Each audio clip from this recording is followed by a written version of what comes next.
In this lecture, we're going to study about TCP/IP networking functions. First, we're going to start with the application layer. Communication of application and services between separate computers and hosts is what's accomplished. The transport layer is to provide port delivery to the application at the destination computer and more. You can see that TCP and UDP are the main protocols that are used, but there are other transport protocols as well. Then comes the internet, the IP protocol layer. And here what you can see is that the word internet comes from the word internetworking. Now, this enables a packet to go through multiple different interconnected networks. And it supports addressing and routing functions throughout these different multi-hop networks. For example, as you can see right here in this network, there is an Ethernet network way over there connected to a Wi-Fi network in the middle. And also you can see a point-to-point protocol, which is also indicated down there, that's connected to the Ethernet network right here.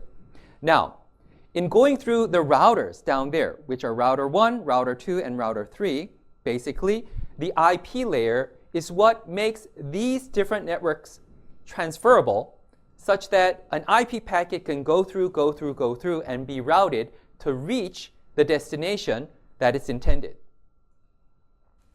Then comes the network access layer. And layer 2 provides communication within a single type of network. So therefore, Ethernet, Wi-Fi, Bluetooth, mobile communication would be those types.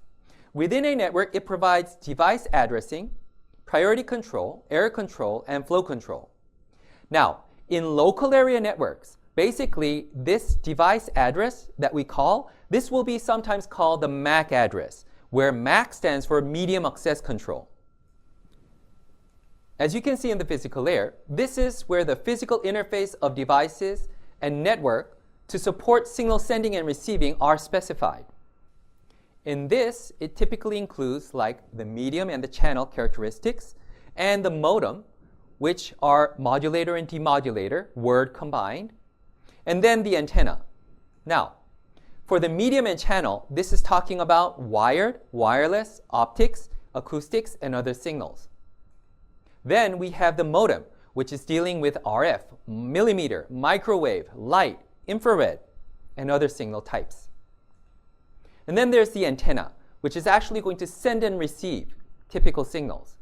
Now, in the antenna side, you can think about single antenna, multiple antennas, directional, omnidirectional antennas, and other categories are included. Now, for one example, in the physical layer, what is specified? Well, for Ethernet, which we use a lot, you can think of like the Ethernet cable. This is the Cat5, the Category 5 cable. And then it has a connector at the end, which is the RJ45 connector. These type of things have to be specified down to the details in order to make them work and use the standard protocol such that various other devices can all use the equipment that are provided from various vendors. These are the references that I used, and I recommend them to you.